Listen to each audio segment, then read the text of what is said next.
you cannot survive and cannot succeed if you are just like everyone else in the particular niche that you've chosen.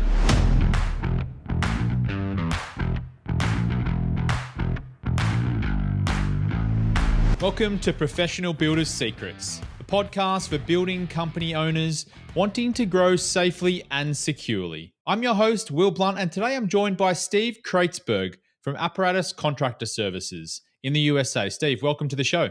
Will, thank you for having me. I'm looking forward to talking. Very excited to have you on the show today. You're a recent new entrant as a rewards partner for the Association of Professional Builders, and really excited to have you on board. Thank you. Yeah, we're excited as well. So can you provide me a brief background on who you are and what work you do, Steve? Yeah, absolutely. So I began my career in engineering school back in the early 80s and went to work in the computer industry, actually Hewlett Packard down in the Bay Area, and did that for a number of years. And while I was there, I went back to school and got an MBA in finance. So I had that ideal combination of engineering and finance. But I left the computer industry in 1991 to pursue what became the development of a whole series of interconnected real estate companies.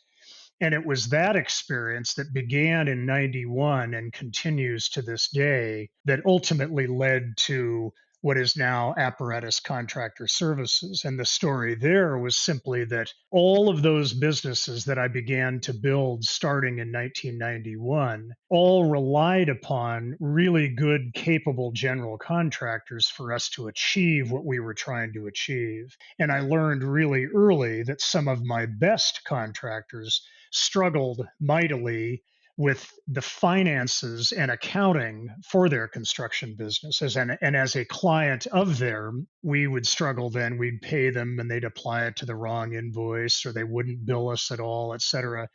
And probably in about 1992, I said for the first time, someday someone ought to start a service business that provides precision construction accounting for really capable contractors. And it wasn't until 2017 that I finally did just that, and that is Apparatus Contractor Services. Yeah, it's a great story, and it's certainly a very valuable service in the industry. I think there's a lot of construction companies out there, especially in our audience, that are that small to medium sized company that really do need a lot of help with their finances. Yeah. That's right. That's right. So today we're going to talk about construction entrepreneurship, which is a bit of a different take on, just running a business. Entrepreneurship for me is something a little bit more inspirational and aspirational, I guess, as a business owner.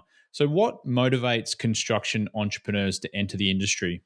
I think if you compare it to what we might call general entrepreneurship, what's unique about construction entrepreneurship, I think it is more commonly what I would call inside and up, or a role model that has shown someone what's possible. I think it is unique in that most construction folks that end up running residential builder or remodeling companies, at least as defined by the clients that I recruit and that we work for with Apparatus, didn't start as entrepreneurs. They started in the industry and they saw a role model succeeding, and they followed in those footsteps. Yeah, that's quite a common path, isn't it? A lot of people start in a trade, or they're a carpenter or something like that, and they learn from someone else in the industry. And I think that probably plays into the part you mentioned in terms of the understanding around financials and needing help with that, because they've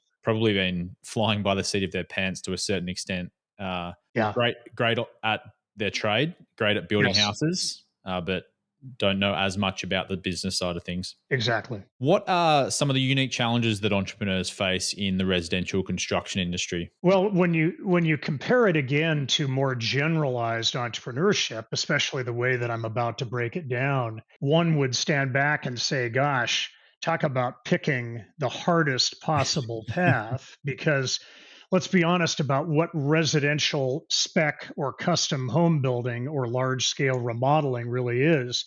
You're dealing, first of all, with a complex product.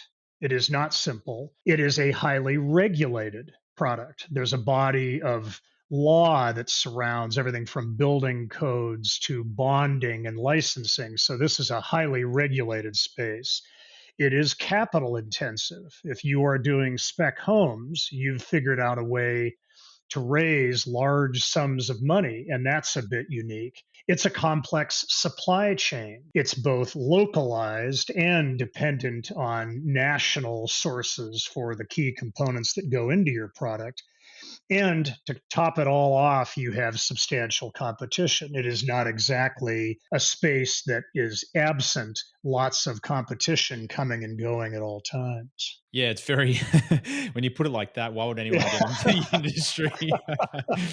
I'm afraid I have some of your audience saying to themselves, yeah, why did I choose this compared to the other paths of entrepreneurship in life? Well, maybe it's one of those things. I think it is a very unique industry. I mean, entrepreneurship in general is challenging, right? Running any business is challenging.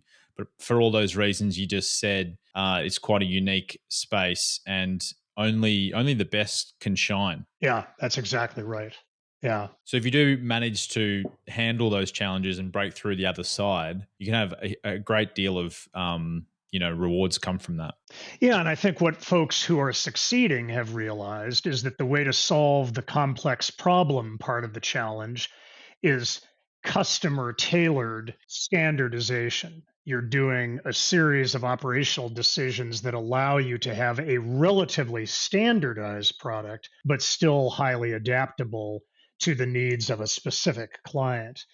And you're in a highly regulated space, so you're also developing methods for standardized production so that you're meeting the requirements of, as an example, the construction code, et cetera.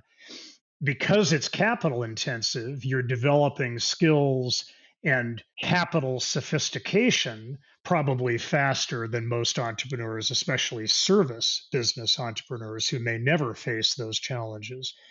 And because it's a complex supply chain, you're building networks and ecosystems of subcontractors and other professionals that are essential for you to achieve what you're doing. And finally, because there is substantial competition, those who are succeeding are recognizing they have to be both specialized and highly differentiated. You cannot survive and cannot succeed if you are just like everyone else in the particular niche that you've chosen. And we certainly see those attributes with the clients that I recruit. In terms of the most successful construction Yes. entrepreneurs that you see? Yeah. If you look at the common themes of their strategy, this is what you see. You see those components as the way that they've defeated what is otherwise an insurmountable opportunity. Yeah. I want to dive a bit deeper. You mentioned financial education there, or you suggested it, that by working in this industry, you're almost learning quicker than other entrepreneurs in terms of financial education. But right. My question would be that's almost one of the biggest challenges as well, because if you don't learn about financial education, it's almost like a ticking time bomb in a construction company, right? Yeah, that's right. And I'll come at that in a slightly different way, and that is what is unique about the people who come into construction and who come into these roles. First, like we said before, the common path is up through the ranks. A lot of these guys and gals have been on job sites working in labor roles. And as I said before, they see a role model succeeding with a construction business and they follow that path. It is also very common that these are solo startups. My client group is typically builders doing spec homes or custom homes and running between 2 million and 10 million in revenue, which means they do not reflect all residential construction. But it is very unusual for one of our clients to actually be a partnership. It is usually a strong individual founder that started as a solo startup. The third is that what's common in their background is technical. They came up through the skills of the product that they're building.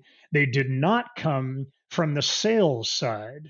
I'm not sure if you've ever thought about it this way, but the vast majority of what I would call non-construction entrepreneurship is actually people who have some background in sales moving into a particular niche or forging a new company based on their experience serving a customer group. These are technical people, much like my background in engineering, who come up through the ranks and then find themselves running a business. And because they're technical, they come commonly then little or no marketing background and little or no rote financial education. As an engineer, I went back for an MBA to get that background, but that opportunity doesn't exist for most of the people who are now my clients.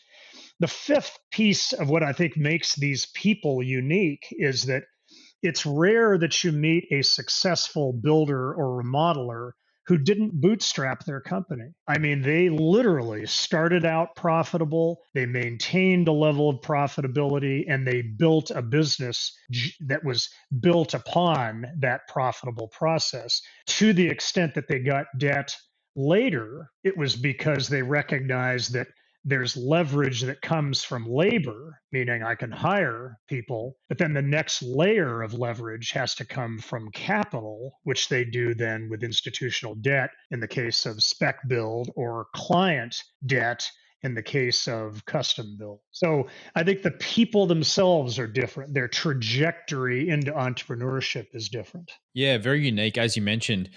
I mean, interesting that you mentioned as well, there's very little partnerships that you see and more so individuals that come through. That's almost quite an isolating experience, I imagine. It is. Yeah. And I think one of the most dangerous things to happen to any entrepreneur, including construction entrepreneurs, is to become isolated with their own challenges and isolated inside their own goals, because entrepreneurship, generally speaking, is a team sport. And the smartest and most successful entrepreneurs understand you do not have enough time in your life to learn through the school of hard knocks all of what you need to know.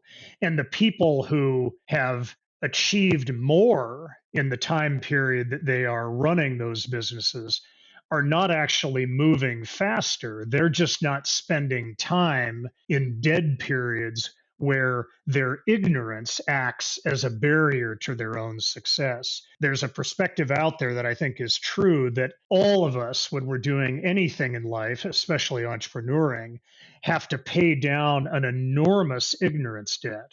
And the more rapidly we can pay down that debt, the further we will move and the more rapidly success will come. Yeah, I think there's probably almost a badge of honor among entrepreneurs when they're starting out to, maybe not ask questions or not feel that vulnerability around ignorance. But at the end of the day, you need to actually seek experts' information, people that have been there before. Yeah, I think there's a corollary. It's a form of hard work that entrepreneurs adopt a persona of rugged individualism, and society idolizes that kind of, the heroic figure that succeeds against the odds.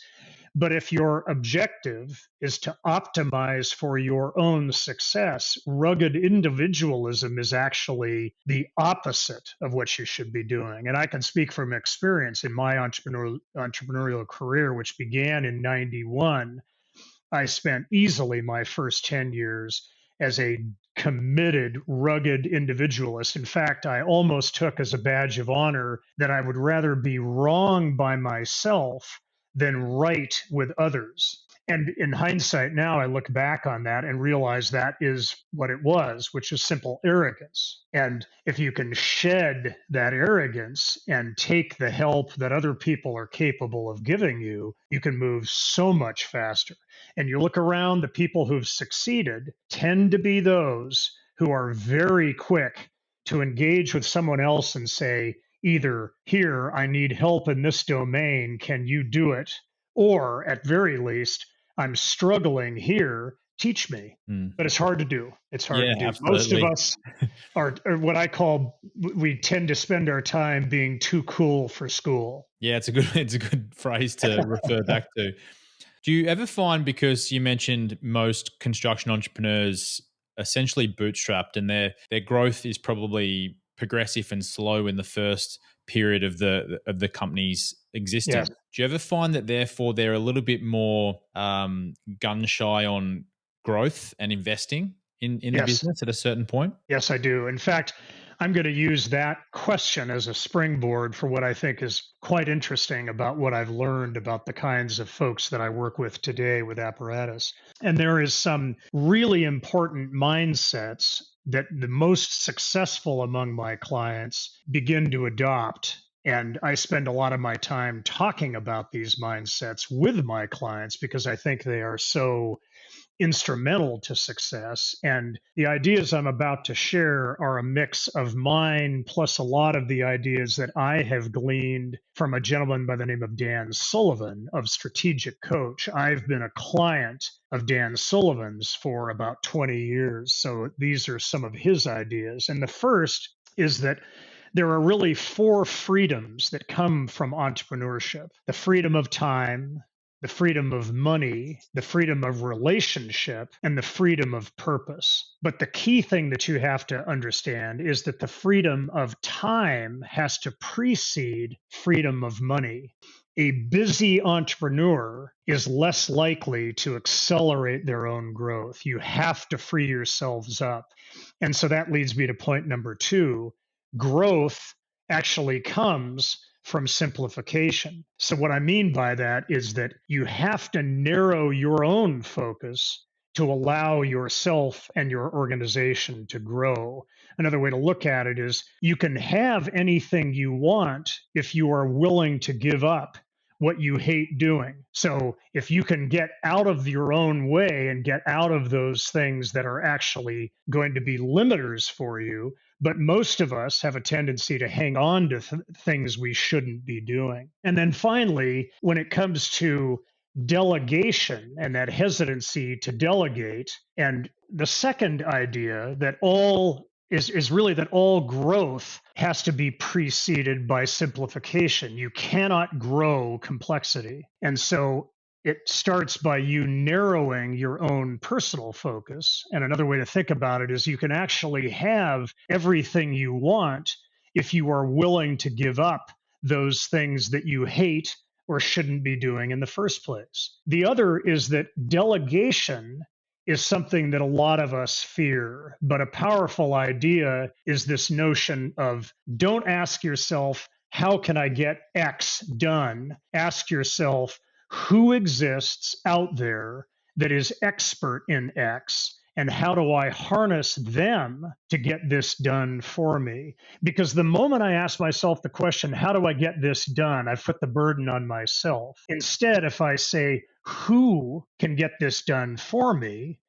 And that's a very different position to take than what we would call delegation. Delegation has a bad rap because usually when you delegate, you're giving a task for which you have competence to someone who has less competence. And so you hesitate to do it because you know if it goes badly, you're going to have to take that task back. But who, not how thinking is instead not delegation. It's instead me saying there's got to be someone out there who is uniquely qualified, far better than I am, to do this task really well.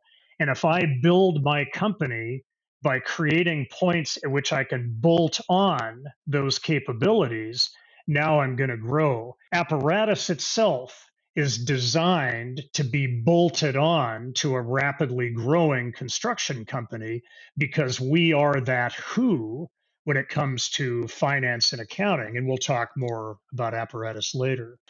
The final thought about growth coming from simplification is a notion that it's actually easier to grow 10x than it is to grow 2x. And the most dangerous goals of all are the ones where you're setting relatively incremental growth, 10% this year or 20% this year, because those goals can still be achieved without radically standing back and redesigning your company from the ground up. When I started in 91, when I left the computer industry, I built out a residential redevelopment company, and it got quite large. We did over 300 million of acquisition, renovation, and resale of single family homes. But it wasn't until I stood back and realized that to grow from here, I'm going to have to reset everything. And now, if you look at that business, it's actually not involved in residential at all. I own industrial parks from the West Coast all the way to the East Coast, a total of 18 of them now. And that came from having a goal that was to 10x, not to 20% or 30%.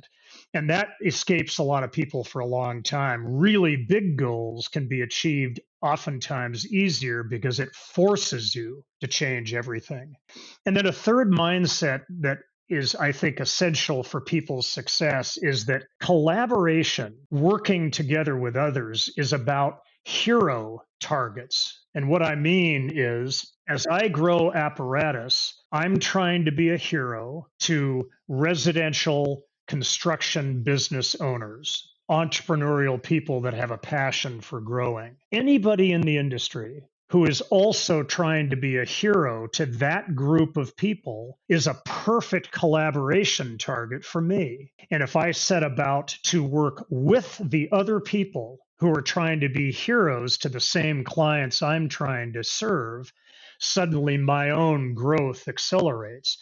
And that applies to my clients as well. They are trying to be heroes to the clients for whom they're doing custom build, or ultimately the people that buy their spec builds. If they stand back and say, anybody else trying to be heroes to that same client group is a natural collaboration partner for me, that can really unlock a lot of growth very rapidly. So these mindsets, freedom of time preceding freedom of money, growth coming from simplification, and collaboration being about hero targets, are ideas you don't hear talked about, but if you embrace them, they can really cause accelerated growth. Yeah, I'm big on the, the big hairy audacious goals, like those long term goals, like the 10x, like you said. I guess on the flip side, though, you certainly need to make sure in construction you got your finances in order if you're going to grow at that speed. Yes, you do. Yeah, you absolutely do. Yeah. Mm. One thing you mentioned in terms of delegation as well, I found it interesting just reflecting on my own experience. And I think what I realized at some point, it was easy to delegate things that I didn't know anything about or I wasn't good at Right. because, you would know that there was someone else out there that was going to Yes. be better than you. Great point. But Yeah. when there was things that I'd done a lot myself, there was almost an arrogance inside and an assumption that I can't hand that across to someone. As Yes. soon as I were able to break that cycle in my head, or that, that inner talk, and had a few examples where I handed something over I didn't think I could, and someone else did it as good as me or better than me, all of a sudden it was a light bulb moment. Like, you really can you can hand over anything to someone and they'll probably do it better than you. Yes, and so you get over that sense, like you say, of needing control, or almost a form of arrogance that I have to do this for myself. But I think the issue is larger than that, and that is, if we measure in terms of opportunity cost, what does it actually cost me to continue majoring in this minor item, when instead, if I major in the majors and stand back and look at everything that I could do inside my business and focus only on those things that I absolutely must do. In the general case for my clients, every hour they free themselves up that gets reinvested in A, building their team, or B, recruiting and working with customers, those are very high leverage hours. And every hour they spend in the internals of their business are very, very low productive hours. And so, again, you have to measure it in opportunity cost. It is absolutely true that if you have a background in finance and accounting, you can do your own bookkeeping. And it is also true that every hour you spend there is probably coming at enormous cost to the growth of your business.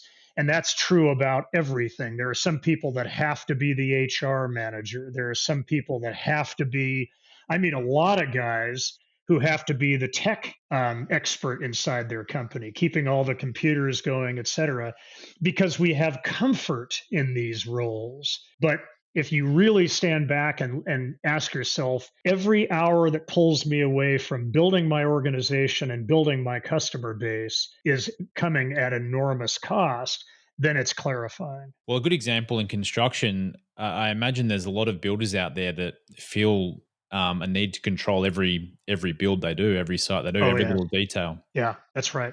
Yeah, and it is hard. I mean, I make it sound like it's easy to hand off a task. And the point you made is so true, Will, that it's easier to hand off a task for which you have no talent. The tasks that are the most difficult to get rid of are the ones that you might be quite good at and you enjoy doing them. There's a certain satisfaction that comes from doing that task. But the proper way to assess every task is it's basically an ABC list. A being those tasks that only I can do that have enormous leverage on the growth and success of the company. B being those tasks that I have decent competency and I enjoy doing them. C being those tasks for which I have no competency and I don't enjoy doing them.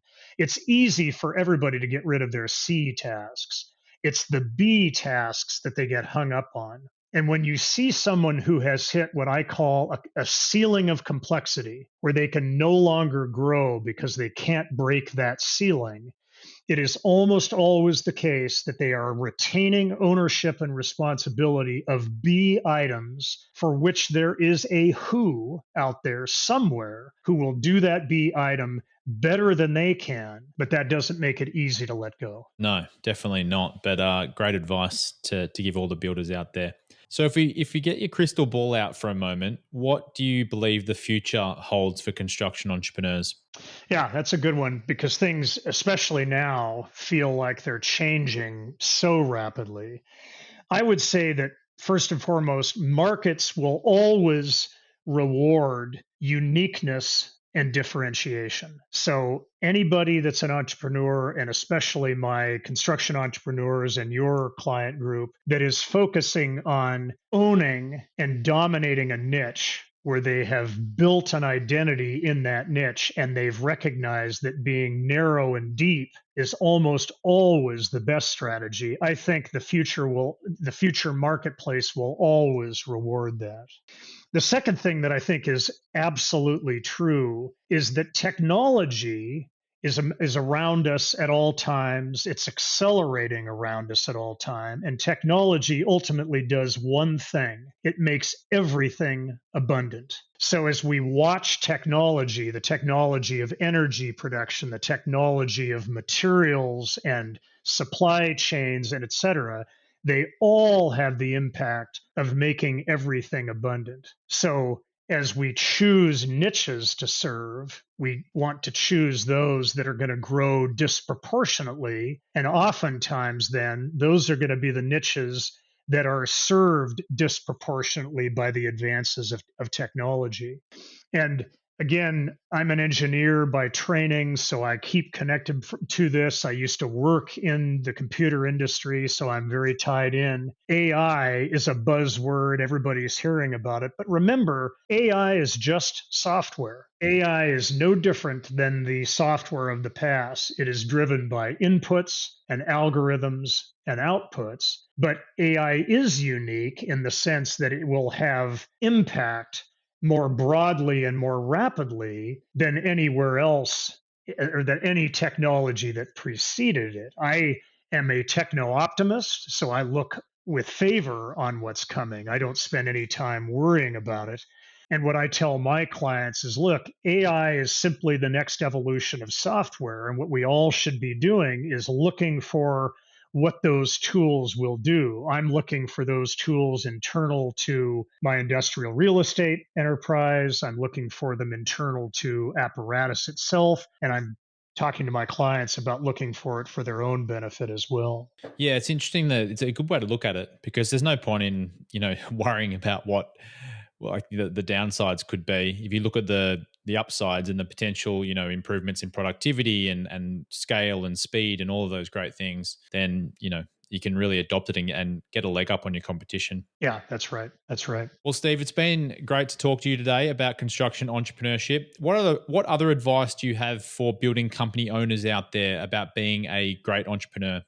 Yeah, I think about this a lot, and I've come to the realization, and maybe this was sharpened in my focus on working with construction entrepreneurs, and it didn't occur to me till quite recently, the last several years, as I work with again, our ideal avatar of a client is quite successful. They're definitely over 1 million in sales, and that means they've figured out an awful lot to succeed, and now they're on a rapid sprint from 1 million to 2 or 3 or 5 or 10. I think every construction entrepreneur would benefit from the following kind of reframing, especially what we talked about when we said, where do these people come from and why are they unique and different as entrepreneurs?